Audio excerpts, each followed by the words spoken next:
Theoretically, we're live. Let's see. Uh,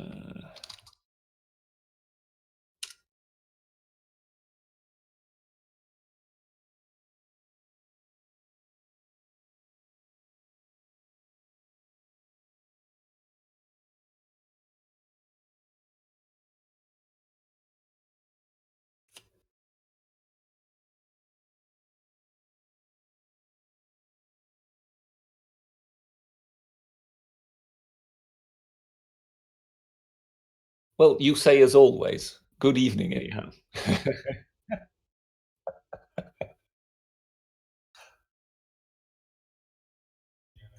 The plague, the Black Death visited this house. It was yeah, it was something else, trust me.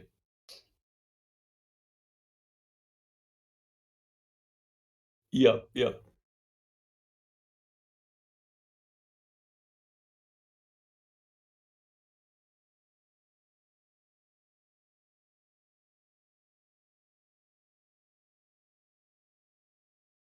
So what you're saying is that you are lying to me.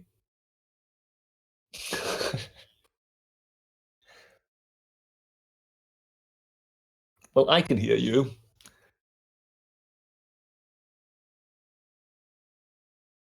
Yeah.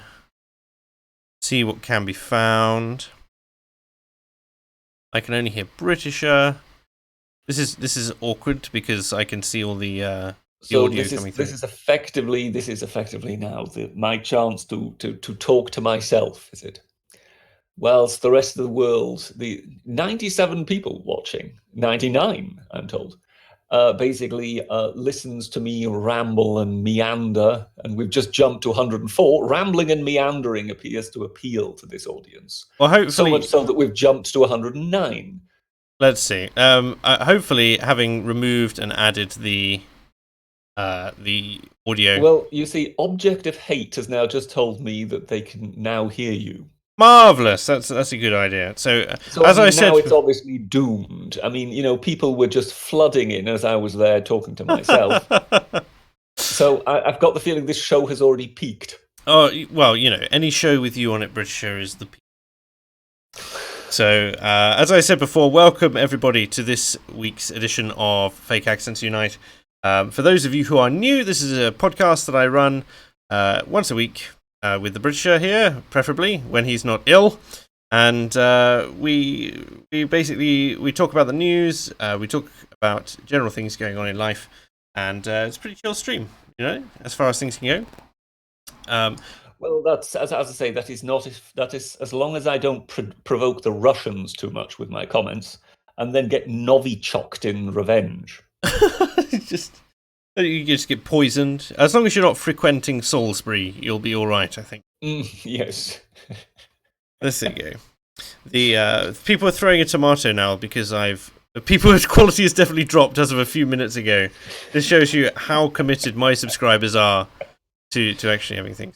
So please do tell us then, given that you've just informed us that you have gained some new subscribers, what have you done that has caused you to gain new subscribers? Oh, I released a video. Thank you everyone who watched that, gave it some support. I released my at the time my opus, my magnum opus. Was this the run up to Brexit? This is the terrible history of Brexit. A totally accurate version. I basically am working now on. People are pushing me to do Hong Kong, so I am writing a script at the moment for Hong Kong, which has to naturally start with the history of Hong Kong, which so far seems to include a large gorilla, advanced misogyny, and Scottish bayonet-wielding seals. So look forward. I'm surprised to hear that it didn't involve me, because I distinctly remember round about my 20s to have been there at the founding of Hong Kong. Of course, a 20-year-old Britisher founded Hong Kong. The general idea, I think, is this perhaps not to tie in to the general YouTube space, but to make things surreal and entertaining, and hopefully as well something which is. Well, I'm disappointed nonetheless. Oh, obviously you would be disappointed. Hopefully, it's something which has a little bit of history, but a lot of surreality and is enjoyable. So there is that. Jackie Chan, people were saying, yeah, I can do that. Joe Neverton Supremacist saying, please inform Britisher that his knowledge of Roman history is merely adequate. How are you going to respond to Oh, that? well, yes. Well, I never claimed that it was anything other than that. So you're going to lean into the idea that you have an adequate history, an adequate Well, knowledge of. I would say that I have an adequate knowledge of history of the Roman Empire, which would mean that quite a lot of people out there have an inadequate knowledge of Roman history, particularly such people who believe that, I don't know, immorality brought down the empire. The third Moving biscuit. on. The third biscuit brought down the empire. Clearly, I've had a bit of a strange week. I've been moving. For those of you, this is why this stream is late. I This is moved. as opposed to standing still. I said, yeah, goodness sake, man. I've been moving properties. I've been transferring my stuff and all my belongings, possessions, little though they are, up to London. So I'm back in London now, and thankfully, aside from the fact that I have to make my bed after. So you see, I now envisage you driving ahead in your souped up Spitfire sports car, followed by 3 or 4 articulated lorries carrying your spare belongings.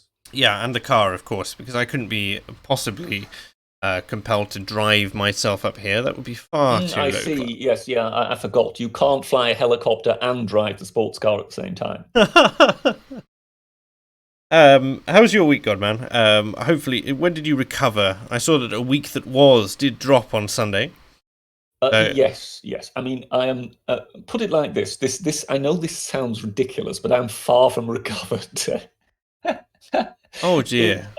yeah, it was one of those where it kind of I got hit by just the flu from hell. We're really talking as in flu, as in you want to die. Just put a bullet through the back of my head. Please just end it now. But this seemed to result in what is kind of believed or suspected to have been a bacterial sinus infection, which then also resulted in full-blown eye infection. So once you start looking at yourself in the mirror and the whites of your eyes are fire engine red. This is the world telling you that you need to grow a Melchett moustache in order Yes, of course. to avoid this reprieve in the future. The moustache would protect you from such disgusting illnesses. And you know how, I mean, you're more than likely of insufficient a vintage to remember this, but I've never been I described as of insufficient vintage, but go ahead. yes, I remember days where you would effectively turn up at a doctor's with flu or whatever, and he would just say, "Oh, I'll just give you some antibiotics," you know. Even even though nowadays they say it's absolutely no use for that particular purpose, but they would give you some anyway. And they kind of handed them out with like Tic Tacs. What happened then is that suddenly voices started calling for caution, saying if we start doing this, then antibiotic resistance is just going to go through the roof, and sooner or later, these things are going to be useless. So we have to be a bit more careful as to how we hand them out. This has now resulted in perhaps going a little too far the other way. So when someone presents with an eye infection and what you suspect to be a pretty bad bacterial sinus infection, if your conclusion is then, oh, well, this guy is pretty much dissolving in front of me with flu, and he's also got this to deal with, yeah, more than likely in a matter of a few days, this is going to sort itself out. And yeah, you're kind of having to unstick your own eyes in order to be able to open them, if you know what I mean. How does this compare to when you, at 20 years old, started the Black Death, as many in chat seem insinuating? This is what I mean. This was fairly comparable. It really was one of those where you just think, okay, where are the boils? Surely I must be covered in pus-filled boils by now. But so the worst, as no doubt you could tell, the worst is over. But it's still hanging around. I'm still constantly, once in a while going hot and cold. My nose still feels like it's been sandpapered, and I still have to put some eye drops in, because at least I managed to get hold of some eye drops to deal with the infection in the eyes, even though I didn't have any antibiotics. It sounds like, as British Knight has just super chatted us, that the week that was nearly the week that never would be. Yes, very aptly put, if I may say so. Yes. We missed 1 week that was, simply just because it couldn't even be contemplated.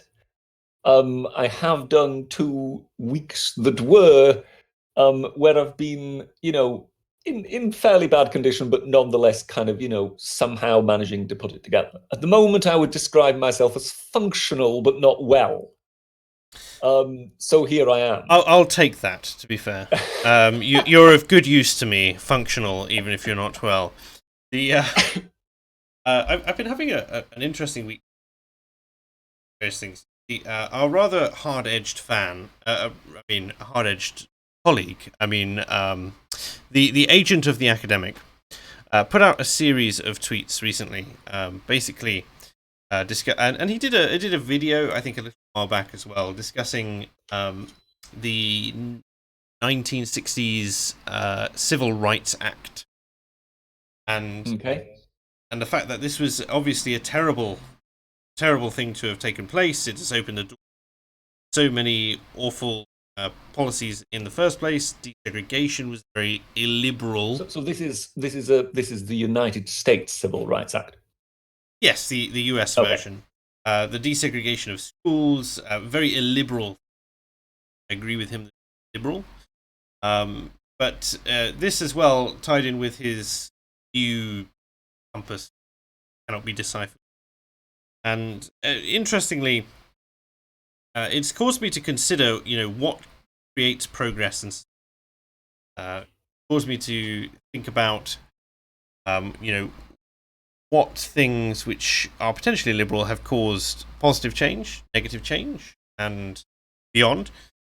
Because, for instance, the research seems to show that the second and third generation after the desegregation in America were certainly more, let's call them tolerant, or accepting of the different racial boundaries and tendencies. They're much more happy to be around people, less likely to be racist in general, that sort of thing. I don't think it's a directly causal link, but it's something that I've been considering, because what is the nature of progress, particularly in society? Because history marches on, progression or not, and I want to know, in and of myself, like positives and negatives. Do the negatives outweigh the positives in this particular case? Do the positives, negatives? But also, what was? I apologise for the fact that I'm being rather about this, because I really haven't worked it out in my own head yet.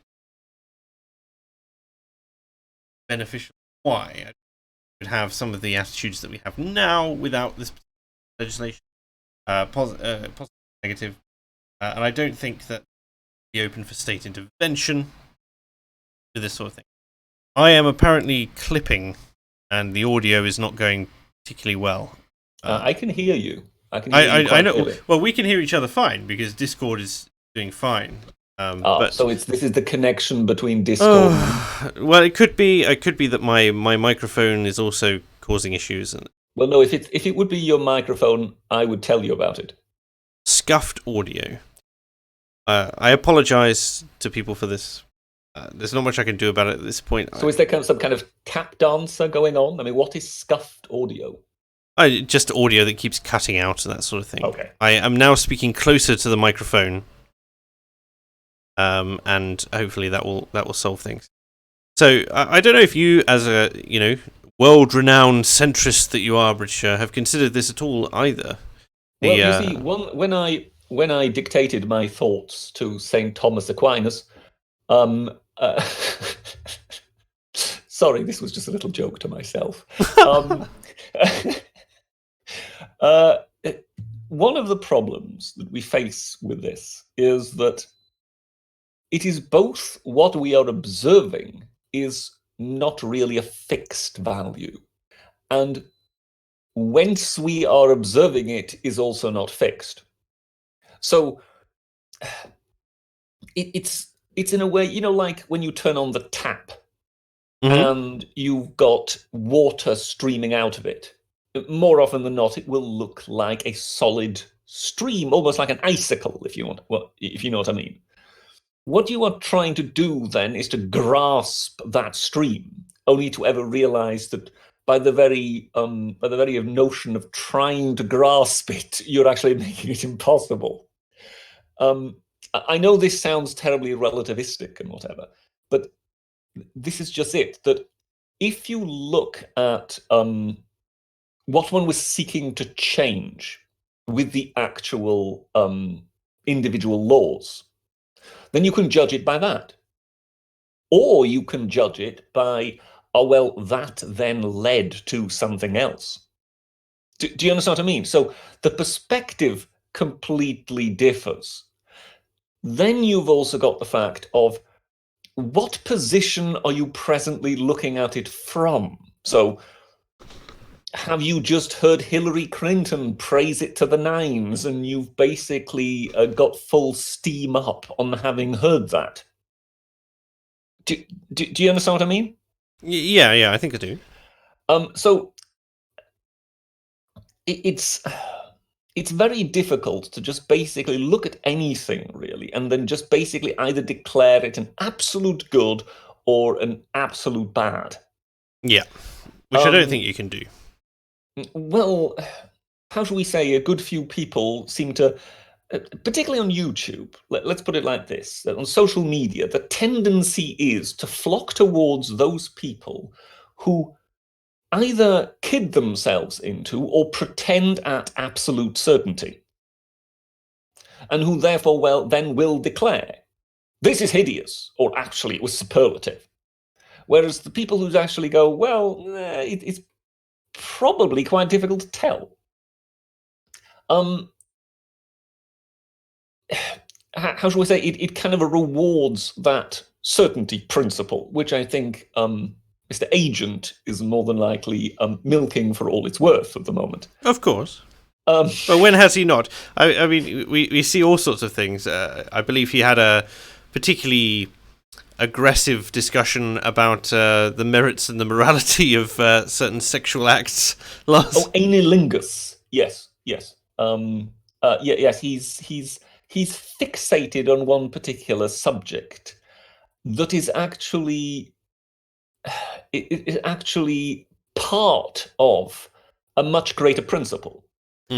But rather than actually also talk about the other aspects of that same principle, which would affect a great many more people and would turn off most of the people who presently might at least be partly attracted to his message, he instead talks about that which effectively affects fewest people and is therefore going to earn him least ire, if you know what I mean. Bear with me just one second, everybody. So I think he's being a politician, to be honest. Does the bear with me for a second mean that he's abandoned me once again to speak to myself? No, not at all. Someone was attempting to call me, but they can text. That's fine. People try to call you? I know. This is the trouble. You must be a dreadfully important person. Oh, I wish it was so. Unfortunately, the case is... I'm quite sure what it is, that whenever they're trying to call you, they're trying to secure you for another concert singing Russian folk songs. My name is not Ivan Rebrov, and it never will be. And as much as you try and push the narrative, I'm definitely not a reincarnation. Well, I'm just looking at your avatar. Oh, I know. On screen, and I'm convinced. What can I say? I think I it's expect you any moment now to break out into a rendition of Ochi Charnya. unfortunately, I think it is a case of one of my the housing association. Like, I hate to bore people with my personal life, but I'm having moved into this place, but they're not happy with that my old housing association, which boasts a warranted 1.5 out of 10 stars on Google, is not providing these people with my current housing association with the relevant information that I paid my rent on time. So they want some kind of reference. They want the reference, so I'm going to have to call them tomorrow and let it happen, but it's not happening this evening. In terms of the news this week, because I do want to get away from just discussing the academic agent as a matter of course. in terms of the news this week, pretty quiet as far as I can tell. From what I can tell, pretty much nothing has happened. I think we might as well just about talk of the Boris Johnson, Melton Mowbray pork pie situation. Melton Mowbray pork pie? Yes, you're not familiar with that? No, go on. Yeah, it's what I opened. I kind of, with a bit of a smirk, opened the week that was on that particular story, before then eventually drifting into some, how shall we say, less minor story that broke. What it was is that, well, I believe he's left us, but I'll continue telling this anyway. Boris Johnson was holding a speech about free trade and how things could be once once we've got out of the European Union and on WTO. I'm trying to talk, but I can always hear a certain person in my ear. But what he was trying to do was basically talk about free trade, and as an example, he wanted to use pork pies, and of course the best known pork pies are Mowbray pork pies being made in Britain. And he was trying to argue how it was very, very difficult to export these anywhere due to trade restrictions. But he said we were apparently exporting them to Iceland and Thailand. Up popped the Melton Mowbray Pork Pie Association to tell the BBC that this was not so. And the BBC wrote a quite lengthy article on the differences between the Melton Mowbray Pork Pie Association and Prime Minister Boris Johnson, which I found, how do we say, I found that somewhat amusing. And I thought this was basically an example of peak silly season. And then, of course, what happened is that he decided to ask Her Majesty the Queen to suspend Parliament, and then all hell broke loose. But for the 24 hours before that, the Melton Mowbray pork pie crisis was just about the leading news of the week. I've just got Jesus Franco telling me ugh pork pies. So I'm assuming that that is not a delicatesse that is particularly appreciated. And pork pie gate, yes, thank you very much, the Jedster. It's slow news day indeed, yes. For those people who might be joining us right now and might be wondering what on earth is going on, why is this old man rambling to himself? It is because my my host has, without saying anything, abandoned us to talk to someone on the phone. I'm assuming about his present rental arrangements. I don't think he's realised quite that he is somewhat audible, but I'm trying my best to keep going. Oh yes, I'm told by Jesus Franco that the gelatin makes him vomit, which is a very kind thought for someone who's stuffing Jaffa cakes into his face, as I am occasionally here while I'm sitting here. Um, actually, I believe Melton Mowbray pork pies came to fame as something that people would have in the breaks during the hunt while they were after the fox. Why exactly, when you're fox hunting, you would wear a red coat, and the red coat is referred to as a pink, I'm not sure, but there you go.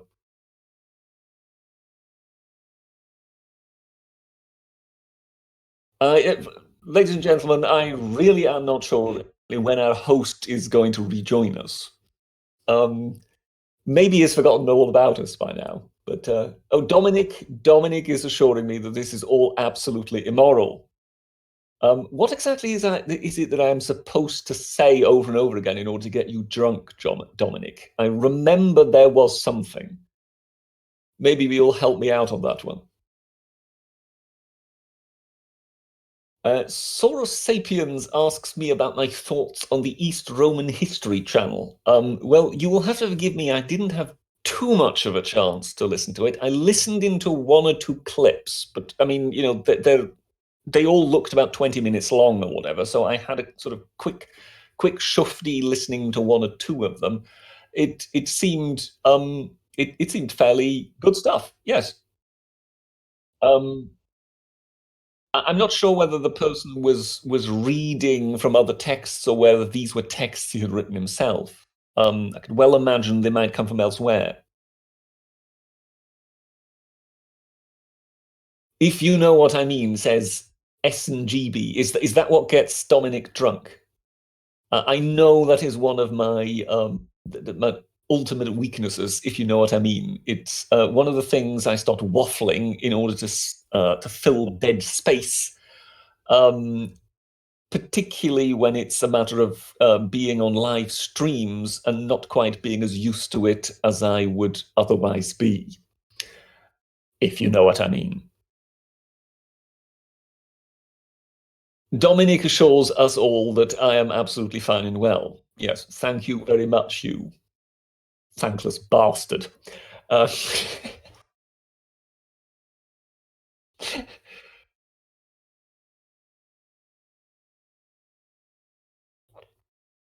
it sounds as if something might be brought to a close and someone might be joining again.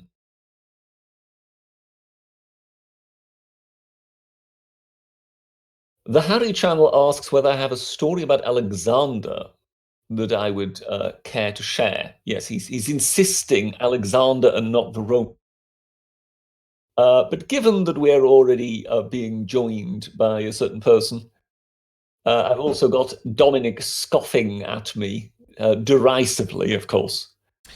Sorry about that, Bridger. I just. Oh, he's still with us. I am alive. We believe we thought for a moment you might have been struck down, might be writhing on the floor. It was unfortunately something which I could not avoid. I really apologise to everyone. I tried my best just to keep waffling on, but yeah, I'm afraid it was just me aimlessly meandering about. Yes. Well, is that any different to what you usually do? Well, there is that. Yes. So, Soros Sapiens said, progressivism is an ideology. It's nothing more than hollow destruction and a totalitarian lurch leftward. Progress on its own is neither good nor bad. Yes, what I would like to point out there is that is indeed true, but it is not the only ideology. No. There is a lot of... I distrust ideology in general. I try and keep myself as balanced as possible. But, no, I'm just floating the idea. I'm just curious about basically what constitutes progress in the actual sense of progress. And also, to what degree, as I say, you can be absolutist about certain things and why, and trying to weigh up both sides. So yeah, there's that. I mean, for one, I think there are definite ways in which we can measure progress. Measure perhaps being the wrong way of kind of defining it, if you know what I mean. But I mean, for one, the world has become a lot wealthier. Yep. I think there's no doubt about it that we are no longer living as would have done in 1000 AD. The Steven Pinker kind of attitude of look at how much world poverty has decreased.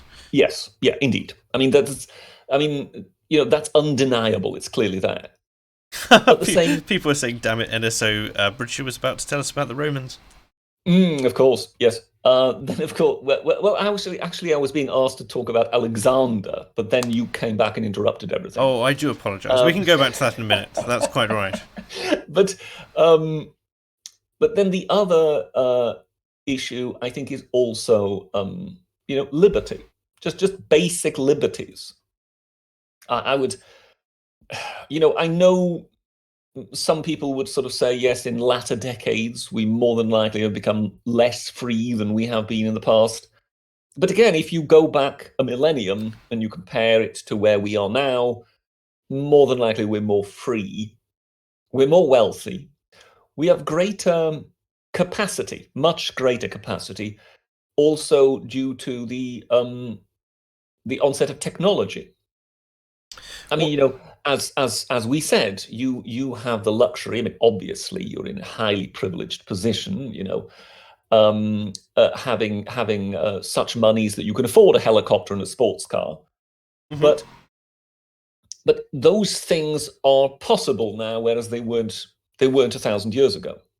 So, George has said in chat, which I think is quite relevant, says progress is merely change in a manner of which you approve. mm, I don't know necessarily. I mean, approve. I think he's got some merits there. Uh, I can see what he's getting at, but I'm not sure if it's all just down to bias. yeah, I mean, what isn't down to bias in this day and age? That is, it's. I mean, just all of history, all of human history, actually. But the the crux of the matter for me is, I don't know. It's because for me personally, it's about acceptance, and there's certain things which I will tolerate. There's also things that I think should not be tolerated. Most of these are pretty basic. I feel like I'm a pretty tolerant person overall. So I guess to me, the idea that people aren't judging each other on arbitrary characteristics as opposed to competence and that sort of thing, Well, meritocratic means is more progress than not. Do you know that's what I mean? that's an interesting. It's interesting that you should touch on this, because obviously I've had a lot of time to sort of lie about and And ruminate. stare at the wall and ruminate. Yes, and I was sort of thinking, somewhere in the back of my head, one day that might be worth a video, and that is, how shall we say, feeling uncomfortable with issues, I, because when it comes to tolerance. Um, Tolerance is just that. It means you tolerate it. Doesn't yes. necessarily mean you're comfortable No, with no, it. it's not acceptance. You can be disapproving of something but And tolerant of it. yes, Yes. yes, and that is precisely an area in which I am getting a bit sick and tired. And well, no, seriously, I know this sounds like the grumpy old man coming to the fore, if you know what I mean, but um, I think people will understand what I mean when I sort of refer to gay pride marches and things Mhm. like that. That what I mean is I am perfectly willing to tolerate homosexuals, but that's just it. It doesn't necessarily mean that I feel 100% comfortable about it. And what I mean is I don't think I should have to pretend that I feel terribly comfortable about it, other than just be willing to tolerate it. And this constant insistence on we must be celebrated, we must be seen as normal as everybody else. Um, that to me is kind of a breach of that contract, and the contract is just leave us alone. Just leave everybody to do to be what they want, but don't expect others to play an active part in acknowledging Yeah. your So, you know acknowledgement is a big thing. So, for instance, if I run a business, that business will never celebrate pride.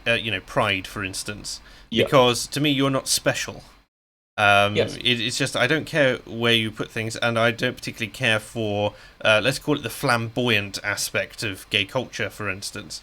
So I mhm. have no stake in it whatsoever.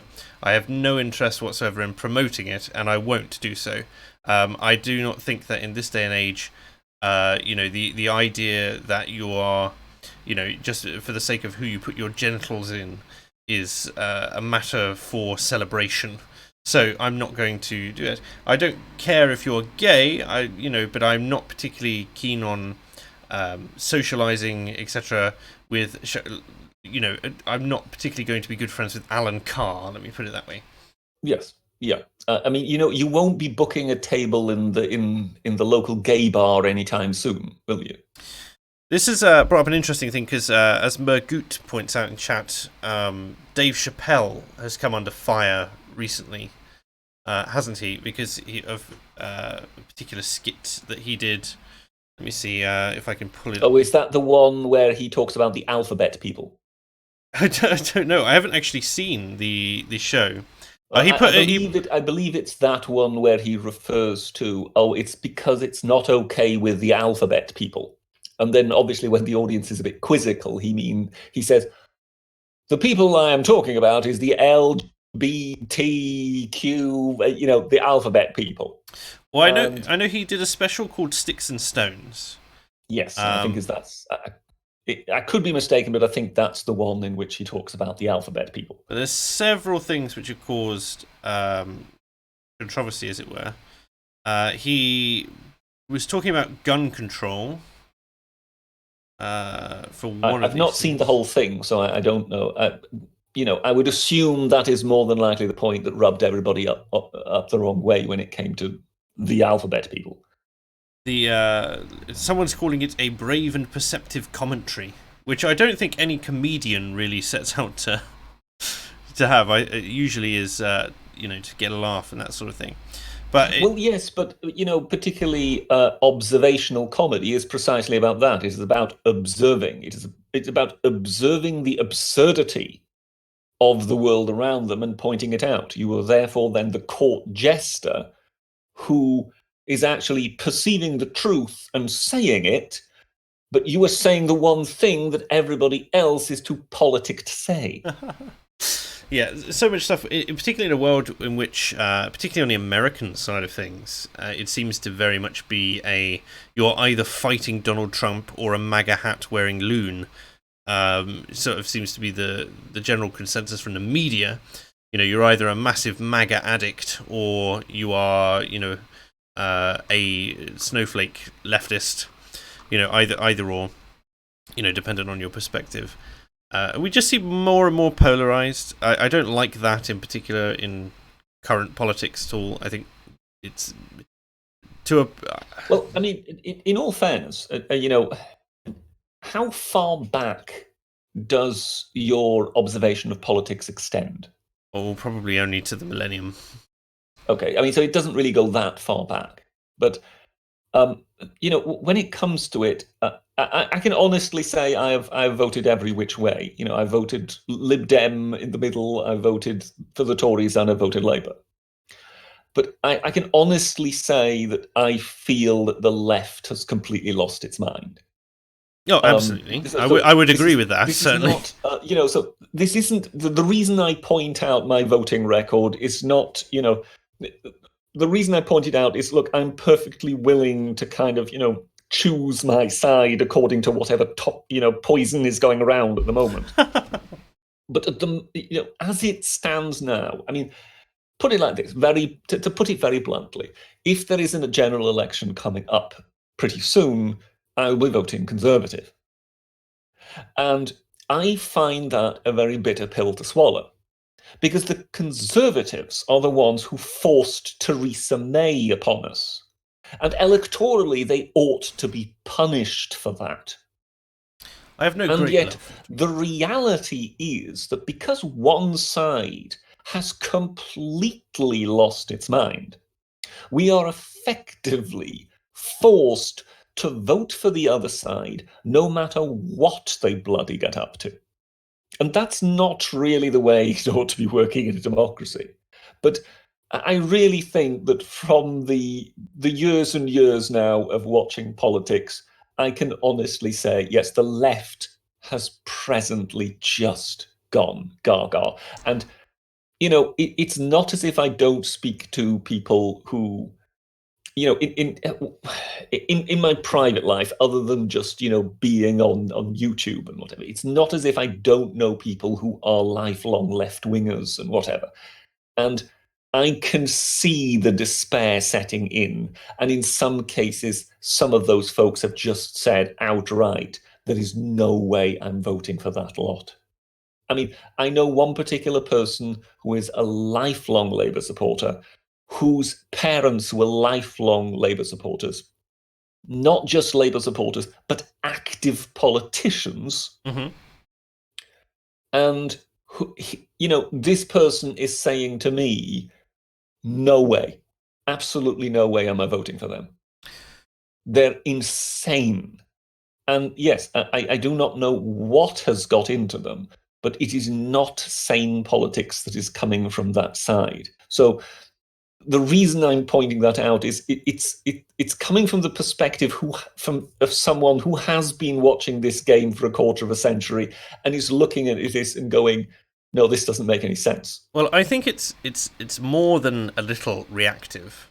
I think an awful lot of people hate what the Tories have done, sort of in general. No one wants to go back to Blair. No one wants to go back to Blairite politics. As far as I'm aware, that people who are... I'm not talking about the lifelong Labour supporters, I'm kind of talking about the new crowd here.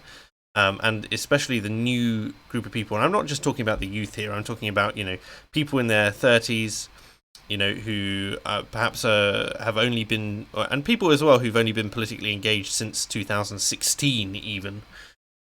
Looking for, what was it Barack Obama campaigned on? A vote for me is a vote for change. And again, it comes back to progress versus change, with, which we were talking about earlier, which a number of people pointed out. Yes. In all fairness, though, vote for me is a vote for change is that's an age-old slogan. That basically, if you can tell the populace something is going to change, you have always got the advantage over the person who is basically the status quo candidate. Yeah, because there's always problems. And so someone who wants to change up the game. But I mean, what I mean is that, the previous change that was offered was Blairite politics on the left, in particular, ignoring, of course, the US for the time being.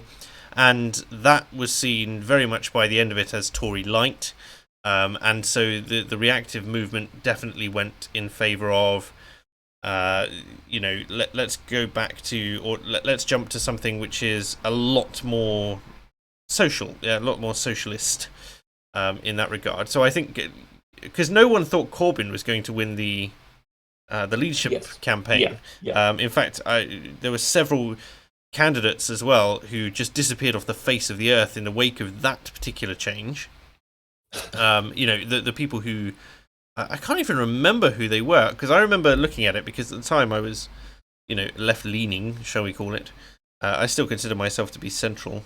And there was Yvette Cooper, there was Andy Burnham, there was Jeremy Corbyn, and then I'm starting to struggle because there was another lady as well, and none of them offered anything different. And then you have Corbyn, who obviously has let's call it a storied history within the Labour Party, doing what he's doing.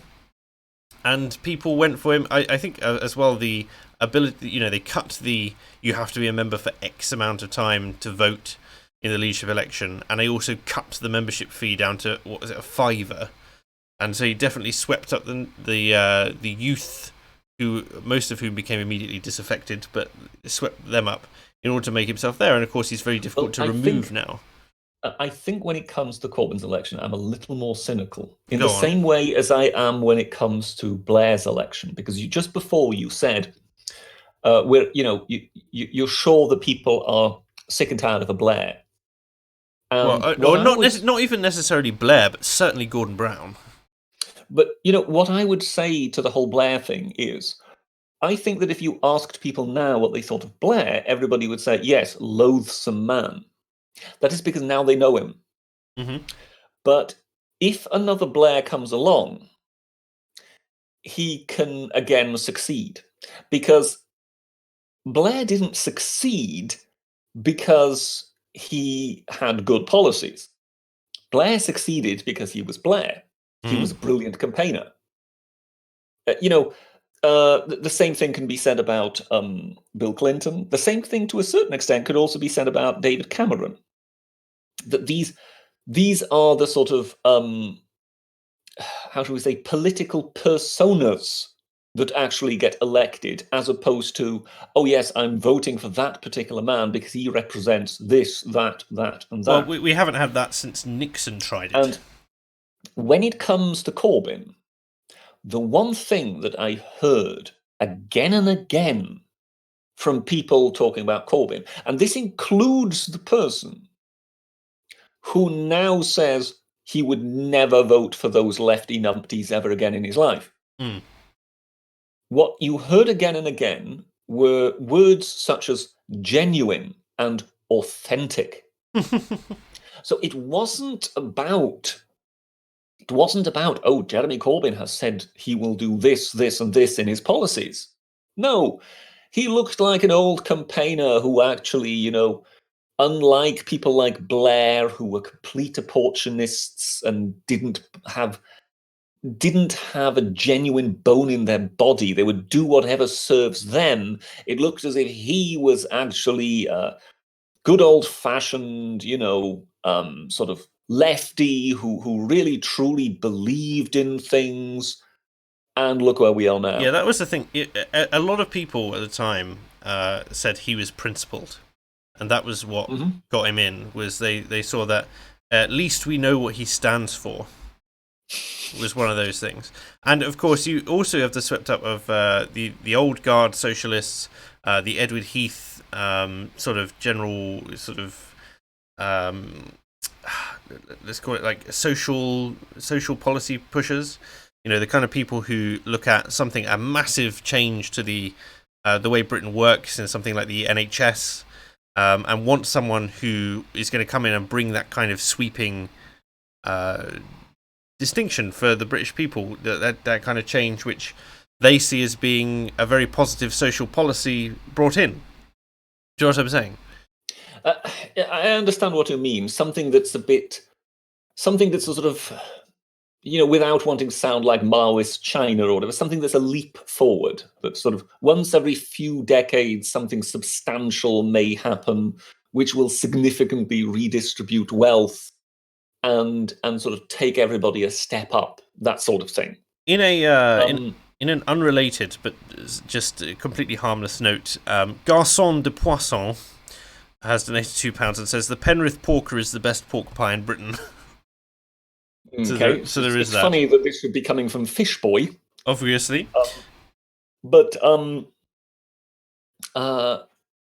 no, sorry, I've just forgot my trail of thought there. I was just about to react to something you just said before that, but I don't remember what it was anymore. I tell you what, I will just... Sorry, I just want to catch this up because I don't want to lose any super chats which are coming through.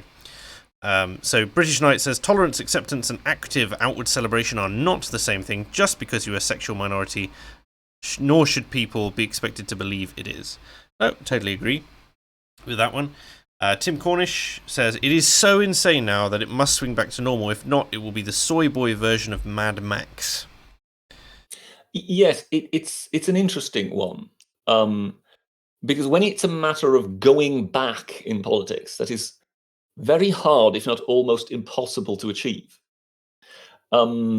Usually all you can hope for is a certain trend to stop, or to somewhat deviate in a slightly different direction. Because it's very hard to press the reset button. I mean, how do you decide that something was completely wrong and now you just go back 10 years? Do you understand what I mean? Well, we all know this because people feel like they're being stolen from when you do that. You've changed something. The only way you can normally achieve that is if you bomb their cities flat or drop nuclear bombs on them. do you understand? No, I mean, in all fairness, that is really, truly one of the few only ways in which you can kind of force a sort of setback, as in we're winding the clock 10 years back and we're starting over. Yeah, and you need to get to a certain point of frustration for that to happen. I mean, you're seeing it now with, like, in terms of let's call it the relatively small changes, and I will call them relatively small in the way that this current government and its predecessors have dealt with things like austerity. So the Conservatives won on their policy of austerity initially, because people were like, oh, we're overspending and we have a deficit of this much and this is how much we owe. But realistically, the way in which they implemented that was almost entirely in terms of scale back the projects, don't close them, but scale them back. There were several things which did close, which were small portions of that. The thing which strikes me, which I think was personally, it felt like a stupid thing to close at the time, was something like, I don't know, the Sure Start program, which was helping young single mothers and that sort of thing. But it was vouchers and programs and so on and so forth. Mums and bumps classes and that sort of thing. But you'll notice that the actual idea that the government would cancel an actual program, a full set of things which people have come to expect from the government, doesn't happen. Mm-hmm. In its entirety. I mean, one of the problems with the whole austerity thing, and people are now sort of saying, oh, they shouldn't have cut the police, they shouldn't have done this, they shouldn't have that. I kind of have sympathy for the government there. That, I mean, they're always going to offend someone. I mean, they were broke. There's no doubt about it. When they came to power after the crash, there was just, the budget was in absolute sort of mayhem. It was complete chaos. And they needed to make swinging cuts in order to get the books somewhat under control. And remember, even with all those cuts, they were still running a deficit. It was just a reducing deficit. Mm-hmm. So, they made some exceptions. But the thing is, if they would have started to look at sort of various small projects from various departments and sort of go, oh, well, what about this? What about that? The argument would always have been towards, oh, well, let's cut it less then. And the thing is that from the top, the impetus had to come as in, no, it needs to be cut, and it needs to be cut dramatically. Mm-hmm. And therefore, yes, I feel it's been so easy for those people who have criticized austerity, and particularly those who just said, oh, well, what we should have done is opened the taps, and that would have generated growth. There was no immediate sign of that actually working at the time. So I have a strong amount of sympathy for that. And if in certain areas they overshot, I think that was only to be expected, to be honest. Well, don't you know, Britisher, if I was put in charge of the country, we would be in a much better place. I could have run everything. That's the way. The streets would be paved with gold. It's beyond doubt. I dread to think. And no doubt that ladies' netball team with whom you socialise so made up your entire camp. You're cutting out a little bit there, Britisher. I didn't hear what you said there. Presumably something about a ladies' netball team and my... yes, that ladies' netball team with whom you so frequently socialise would have made up your entire cabinet. Sora Sapien says, pure Machiavelli, in order to destroy people, you must ruin them economically, then disperse them to destroy the community or culture. Well, I'm not sure. And I think I have some sympathies with, this is as much the case in the US, if not more so, when it comes to ideas on immigration, of, in a way, being in favor of lots of immigrants, but because they tend to vote left-wing. And I don't think it's necessarily quite as cynical as, people sitting in darkened rooms, smoking cigarettes, looking villainously at each other, going, oh, well, yeah, that will show them like that, we can get some more votes. I think if anything, it's actually a sign of weakness. It's a sign of the left, to a certain extent, running out of a reason to exist. So if you go back, to the 1920s, 30s, 40s, 50s, where you had armies of coal miners in flat caps, mm-hmm. who were natural labor supporters. And no matter what Austrian economists will tell you and whatever, they had every reason to kind of gang together and try and fight their corner. There's an argument it went too far when they started acquiescing, but they certainly did need some protections.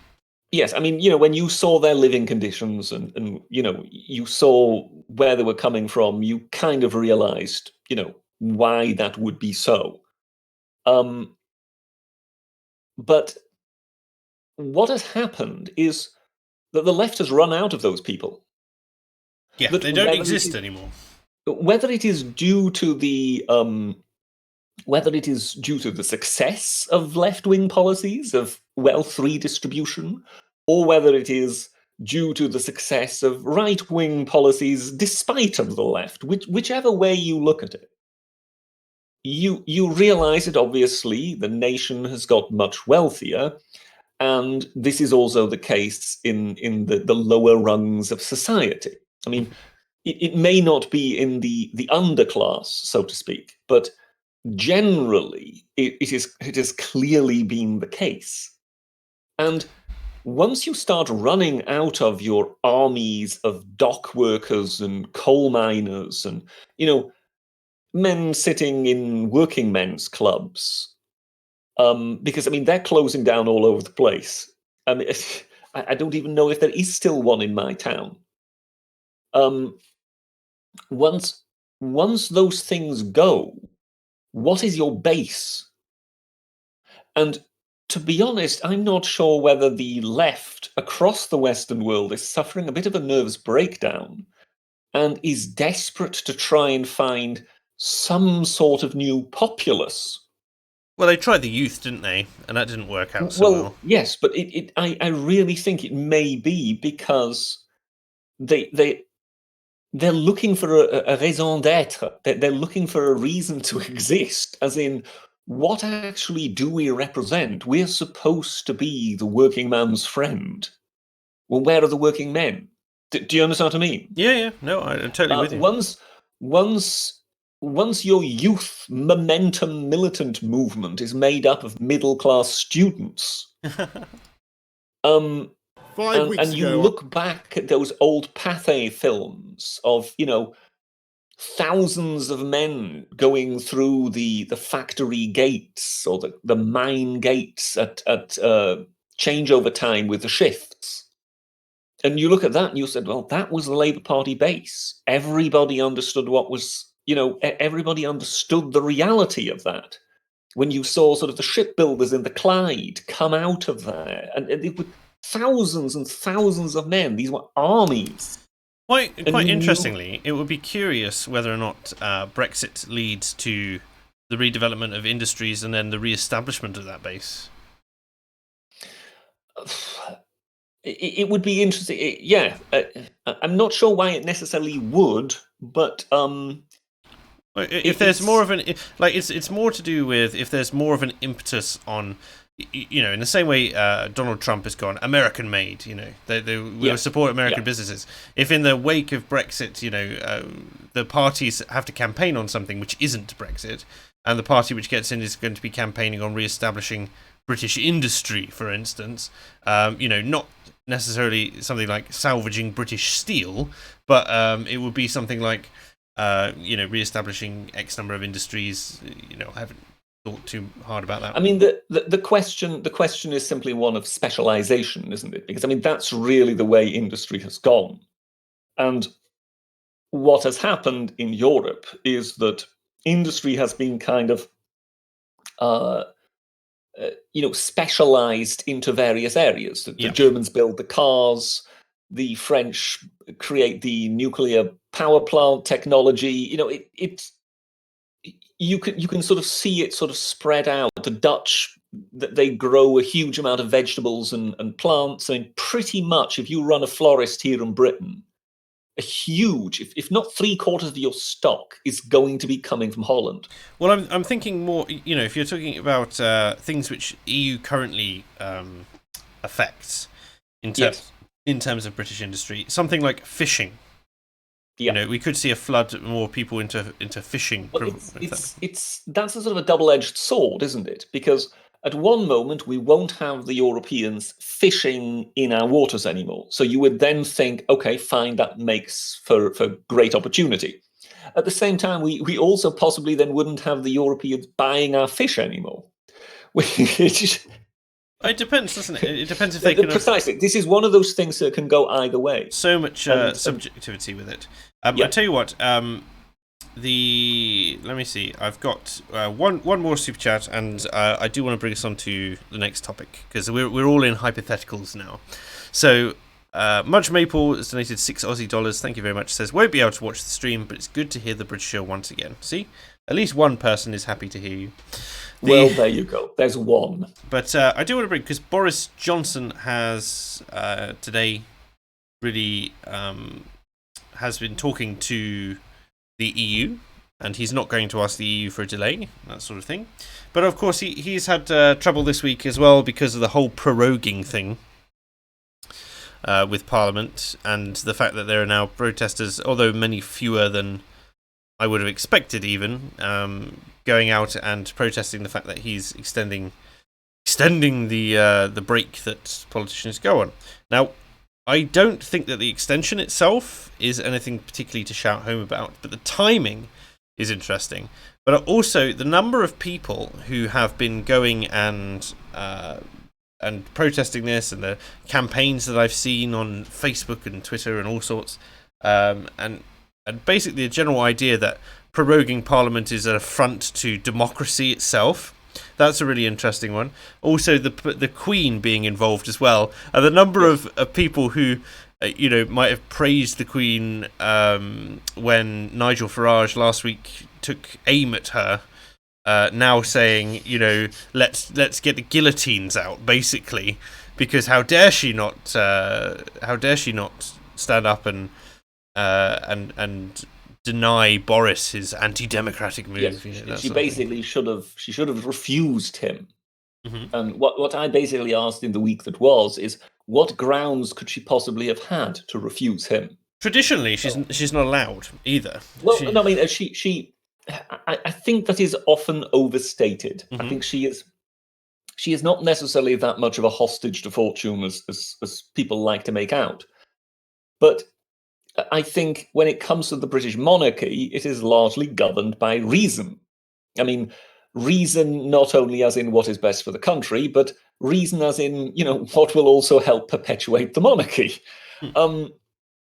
Because if you think through the options, let's assume she refuses Boris Johnson. She effectively collapses his government. I mean, once the Prime Minister is told no by the Queen, that's pretty much the end of that administration. It falls. Mm-hmm. Then let's assume he goes back. He goes back to the electorate. There isn't a general election. You've cut out, I'm afraid. Well, let's assume he then calls a general election and wins. Well, he's reckons so then October. The man returns to whom she has refused. Do you understand what I mean? So, in that regard, there are sort of many different angles from which to look at it, but in none of them does saying no to this, which was a lawful request, mm-hmm. in no way does a justification suggest itself to actually say no. If she says no, she has to have a very strong reason for it, because to basically defy the nation's government, she could do it, but what would be her reasoning? Yeah. Do you understand me? So consider Spain's Juan Carlos. I think it was either late 70s or early 80s. There was an attempt of a military coup by the Francoists in Spain. And they did what people trying to take over the country usually try to do. They try to secure everything: the railway station, the airport, the radio station, and whatever. But Juan Carlos, the king, managed to get to the television station before they did, realizing what was going on. He went on air and he said, "I am the king of Spain, and this is not happening in my name." Yeah. And that was the end of that. It killed them stone dead. And that's one of the things I always like to point out when it comes to when it comes to royalty, royalty is a very powerful guarantor of democracy, because people feel a loyalty towards royalty that they don't necessarily feel towards politicians. Certainly not. No. And politicians or military generals who may have an eye on the main chance and wish to seize it cannot count on the same loyalty that royalty can. Mm-hmm. And I think that not this king, I think his father in Thailand also saw off one or two military coups. I specifically remember one particular military coup in which he actually had the various ministers who were involved in it crawl to his throne on all fours and prostrate themselves before him in a sign to the populace, as in, this coup is over. I say so. I'm the king. Mm-hmm. But when it comes to these kind of interventions by royalty, remember there is only the nuclear option. So there is not the let's talk about it. There is only the no, you are refused. I am the monarch. And usually if you do that, there's really severe consequences. Yeah. So, well, are you predicting another War of the Roses, Britisher, in that case? Well, no. What I mean is, ask yourself, for her to refuse a request by her government, which is completely in keeping within parliamentary procedure, which is completely lawful, she would have to have a significant grievance. And just the idea that it is inconvenient to one party for the leaving of the European Union, that is not a significant, that is just simply not a significant reason. Yeah, I would tend to agree. To basically deploy the political equivalent of a nuclear bomb. Yeah. It would also completely ruin her impartiality, because she would be taking a stance, and that would, in and of itself, be, at the very least, illegal, because she's not allowed to do that. The other interesting things that I've noticed Boris doing, he threatened to deselect, didn't he? He threatened to deselect MPs that opposed no deal specifically, was it? Yes. It was. In fact, I don't even think it was no deal. I think it was, if you are not on board with the concept of Brexit as a whole, you will be deselected. No, I think it's pretty much, he's told those people, because it's obvious what the opposition to no deal, what they are trying to do. They are trying to create another legal requirement upon the government to go and ask the European Union for an extension. And Boris Johnson has effectively said, look, if you're a part of that, then when it comes to the general election, you will be deselected. You will not be acceptable as a Tory candidate. Frankly, I think that sort of language should have been the requirement on the Tory side a long time ago. Yeah. Because you otherwise it's too divided in itself. I mean, the BBC is saying, this threat is now dividing the Conservatives, but many of them will be Conservatives who should never have been in the position in the first place. Always remember that both parties, this includes the Labour Party, both parties stood on a manifesto to see through Brexit. Yeah. Now, when you look at just you look at just the sort of crude facts. People voted to leave. Now, the other side will always say, but they didn't vote for that, or they didn't vote for this, or they didn't know the conditions, or they didn't know the... Oh, yes, they weren't well informed. The only thing that was clear... They voted to leave. Yes, this is why it infuriates me when people say no deal was not on the ballot paper, and I just go, no deal was the ballot paper. That is the default position. Yeah, the vote was to leave. Now, at the time, I mean, you may remember me saying that I was quite angry with Theresa May when she came back with this absolute turkey of an agreement. Because as far as I was concerned, yes, of course we should have an agreement in order to leave the European Union. But she came back with something that was utterly unacceptable. And at that moment, it became clear to me it will have to be no deal. Yeah. Now, to me, it was quite clear that, yes, this is a severe problem. But please, future governments, and also, Your Majesty, when the request comes up to give this woman some gong and make her a dame or whatever, remember that she was the one who forced Britain into a situation in which no deal was the only option of leaving the European Union, because the European Union has made it quite clear there will be no renegotiation, there will be no other deal. No. Only deal on the table is that or no deal. The words Parliament, which is filled to the brim with folks who basically are Remain MPs, have voted down the only option to no deal in the heaviest parliamentary defeat in history. Yeah. That's how heavily that option was defeated.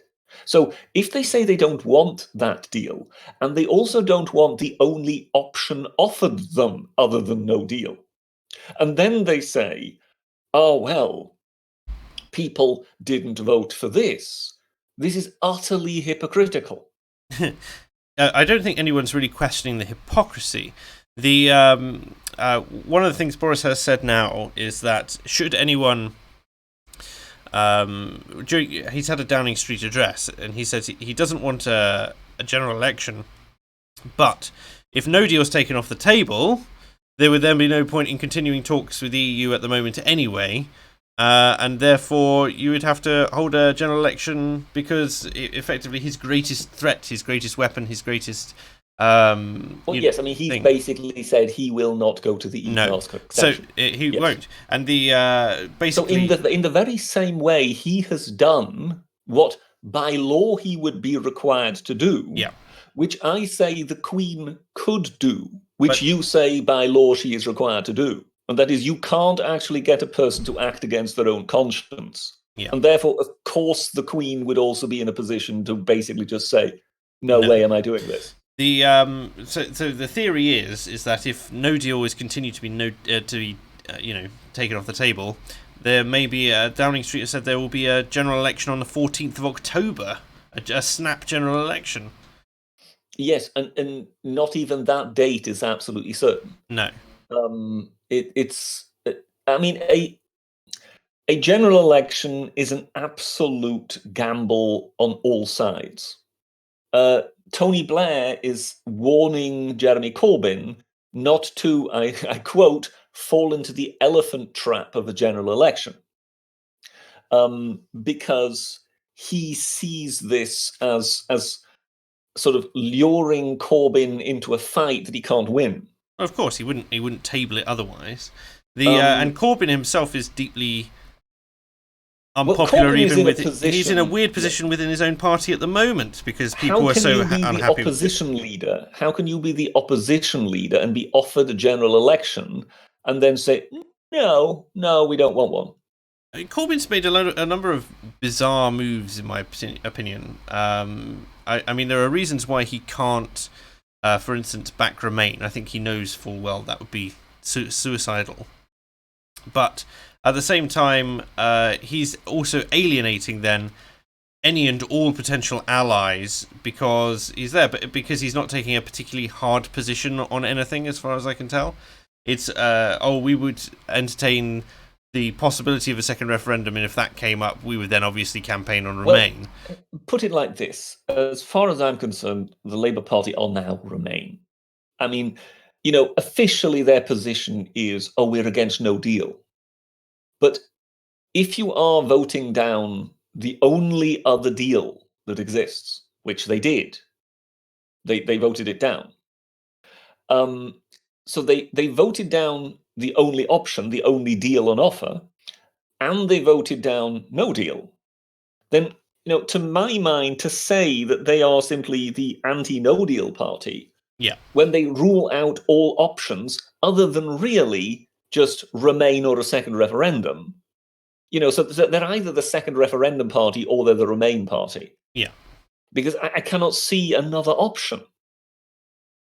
They can't be pushing the status quo. They can't be offering exactly what the Tory party are offering. Well, it's what I once in one described as Zugzwang. In chess, there is a sort of phenomenon whereby your ideal move would be to not move any piece at all, to just stay where you are. But because the rules in chess mean that you have to move at every move, whether you want to or not, you then find yourself in a position where you have to move a piece, and any move is to your own detriment. Yeah. And I think that's where they're effectively, that's the position they're in now.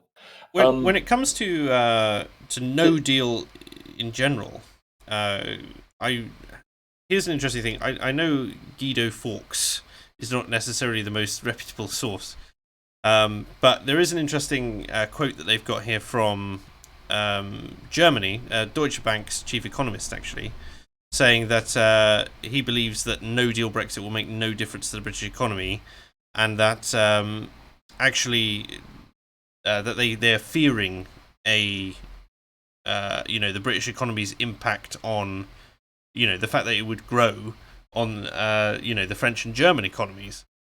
Well, I'm not sure we may be talking about the same person. I remember there was a major German economist this is who David... either was Deutsche Bank or he was the European Bank. I'm not sure which one. He's definitely a German, and he came out some weeks or months ago and said, it may have short-term impact, but when it comes to long-term impact, the idea that the British economy is going to be ruined by this is ludicrous. In 30 years' time, they may well be in exactly the same position they would be otherwise in 30 years' time, or they may even be in a better position. I just when it comes to this stuff, I think everyone is so Brexit fatigued now at the moment that aside from the awful number of people just calling for it to be over with, that I see hard Remainers saying, I just want it over with. We want a solution. We want an outcome, and then we can campaign afterwards. That sort of thing. Obviously, these are the same people signing stuff saying, let's prevent X, Y, and Z that Boris is doing at the moment because they see it as detrimental. But the general mood in the country is one of utter exasperation. Yes, I think that's fair. But I think the exasperation has manifold layers. So at one moment, we are exasperated on going over the same subject over and over. On another level, we're also exasperated at seeing our political class revealing itself to be utterly useless. And above that, we're also exasperated in seeing this spectacle of utterly ridiculous people who are supposed to be our compatriots. Yeah. Where you just sort of I don't know, did you see Connie Huck? I don't know if it was a clip of today or yesterday. She was on with Jeremy Vine. Okay. And she was she was debating, let's be polite and say she was debating somebody who obviously was a Brexiteer. Yeah. And at one moment, she just lost it. And she just turned into this arm-waving, shouting harridan, if you know what I mean. And you looked at it and you thought, yeah, this is this is almost a perfect representation of some of the Remainers by now. Everything has become emotional. And they've clearly run out of room, and by now they're just angry. How do we say? What do they call it? Tired and emotional, isn't it? That's what they describe drunk in Yes Minister as. And you look at that and you just go, I'm sorry, if you still had any arguments, you wouldn't be on television waving your arms about. A little bit of stiff upper lip goes a long way. Yeah. And I think when it comes to the British populace sort of observing this, that A, yes, we're sick and tired of the subject. B, we're even more sick and tired of our politicians who just, they've been utterly useless on this. But then at the same time, I think we're also sick and tired of this freak show that we're getting from the Remain camp. I mean, we've had super gonorrhea, we've had I mean, just recently, wasn't there's that been what you more. caught last week? Yes, yeah, precisely. I mean, we've had um, we've had no end of. I mean, just recently now, they've been warning of flu jabs. Some of the flu jabs come from abroad. You see, they come from Europe, and you just go, yeah, so what? Yeah. You know, so even if we leave even if we leave the European Union, given that they were planning to sell those to us, who are they going to sell it to instead? Cameroon? Yeah. Do you understand what I mean? You sort of think, well, surely you have planned into your sort of your entire production capacity to produce this batch that you're going to export to Britain. So why should you suddenly stop doing that because the British have left the European Union? It makes no sense whatsoever. No. But it makes headlines. It gets reported on the BBC. And yeah, as I say, this was in the last week or two. And you look at this, and yes, I think that is also part and parcel of the exasperation that the people are suffering of just, will you please stop this?